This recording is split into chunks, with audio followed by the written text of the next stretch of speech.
காங்கிரஸ் உருவான கதையா? காங்கிரஸ் எப்படி உருவாச்சுன்னு சொல்லிட்டு பார்ப்போமா?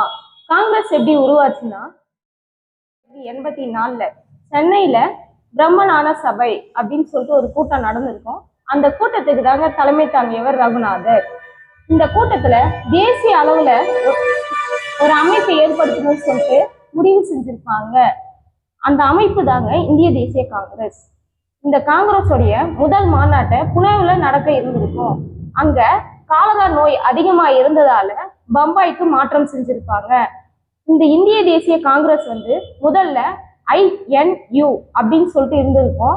அந்த INU அப்படின்னா இந்தியன் நேஷனல் யூனியன் அப்படின்னு சொல்லிட்டு இருந்திருக்கும். தாதாபாய் நவ்ரோஜி அவர்கள் INCன்னு சொல்லிட்டு மாத்திருப்பாங்க.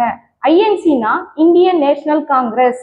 இப்போ உங்களுக்கான கேள்வி, காங்கிரஸோடைய முதல் மாநாடு எப்பொழுது நடைபெற்றது? இது மாதிரி தகவலை தெரிஞ்சுக்க வேலு அகாடமி சேனலை ஃபாலோ பண்ணிக்கோங்க.